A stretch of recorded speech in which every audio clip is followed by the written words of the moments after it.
पहले तो मैं सभी को दिवाली की हार्दिक शुभकामनाएं देता हूँ।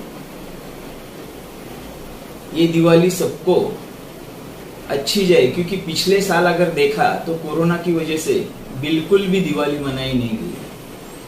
दिवाली एक बहुत बड़ा पर्व है। दिवाली में पटाखे फोड़े जाते, एक अलग ही प्रकार का जोश रहता है आदमी।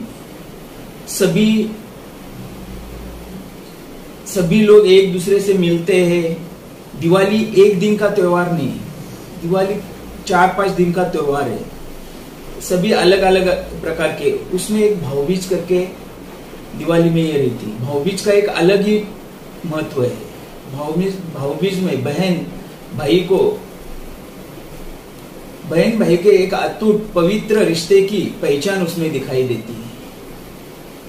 तो जैसे गए साल में कोरोना की वजह से दिवाली नहीं मनाई गई, ये साल में भगवान से प्रार्थना करता हूँ कि जो कोरोना है वो अपने भारत में नहीं तो पूरे विश्व में फैला है।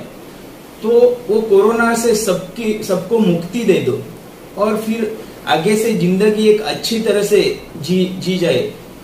ये हिसाब से मैं भगवान से प्रार्थना करता हूँ। मैं तो पहले ही बोला कि कोरोना की वजह से, कोरोना कोई छोटी बीमारी नहीं, वैश्विक बीमारी पूरे विश्व में फैली हुई है। इसमें अपन 1-1.5 साल में देखे कि अपने एकदम नजदीक के लोग अपने से अलग हुए, क्योंकि कोरोना की वजह से बहुत लोगों की मौत हुई। मेरे घर में मैं बोलता हूँ मेरी माँ गुजर गई। सही में कोरोना की वजह से बहुत कुछ सीखने को भी मिला है। कौन आदमी अपना है कौन पराया है, इसमें भी बहुत पहचान हुई है। क्योंकि जो अपना होता है वो हर घड़ी में अपना साथ देता है, लेकिन कोरोना की वजह से अपने लोग भी एक दूसरे से बिछड़े। इसी वजह से मैं बोलता हूँ कि कोरोना एक बहुत ही भयंकर बीमारी थी। वो एक भूतकाल करके निकल जाए और आगे भविष्य में एक अच्छी जिंदगी जीने के लिए हर आदमी को एक अलग उत्साह से वो अपनी जिंदगी जिए। पहले तो कोरोना इतना तकलीफदायक हुआ कि जो वैक्सीन आई है उसके बारे में जो अलग अलग अफवाहें फैलाई जा रही है, गलत है। वैक्सीन सबको लेनी चाहिए।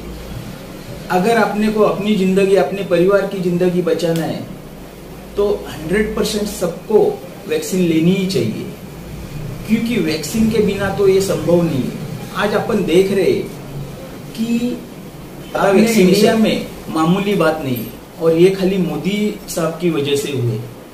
मतलब फ्री में वैक्सीन देना एक किसी भी देश के लिए इतना मुमकिन नहीं, जो अपने से बहुत बड़े प्रगतिशील देश है, लेकिन वो भी नहीं कर पाए।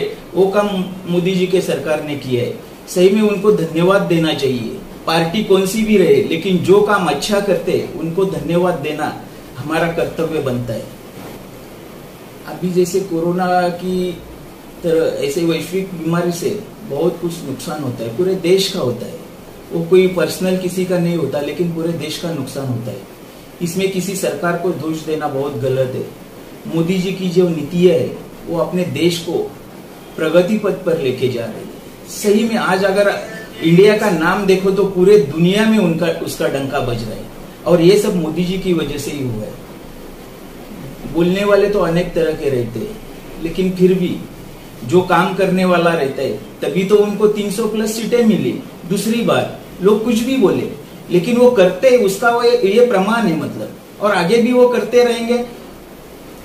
100% हमको विश्वास। पेट्रोल डीजल का एक रेट तय होता है, वो अपन खाली अपने देश के लिए मर्यादित नहीं है। जैसे वहां पे देखा जाए जहां से अपन पेट्रोल मंगाते, वहां पे अगर रेट बढ़ गए तो यहाँ पे बढ़ा नहीं है।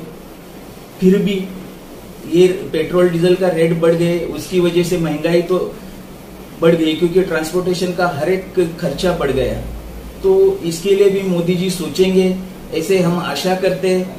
क्योंकि अपन अगर विकास चाहते, कुछ बहुत बड़ा विकास हो रहा है, रास्ते, डेवलपमेंट, हर जगह पे जो चाहिए लोगों को, घर फ्री में, घर ये वो सब मिल रहा है। तो इसके लिए किधर ना किधर तो कुछ तो होगा ही, तभी ये विकास हो पाएगा। पहली बात तो दीपावली की मैं सबको हार्दिक शुभकामनाएं देता हूँ, और सबको एक नम्र विनंती करता हूँ कि आप बाजार में देखोगे तो चीनी फटाके बहुत बड़े पैमाने पे आए हैं और चीन हमारा दुश्मन है जो पाकिस्तान की मदद करता है, हमें भी तकलीफ देता है। तो ऐसे देश के हर एक कोई भी वस्तु रहे उसका बहिष्कार करो। सही में उनको समझना चाहिए कि इंडिया की ताकत क्या है।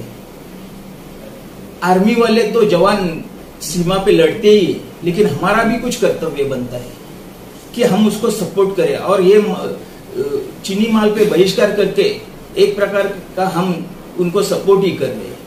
तो मैं दिल से सबको बोलता हूं कि सही में चीनी माल का बहिष्कार करो और उनको अपनी ताकत दिखाओ।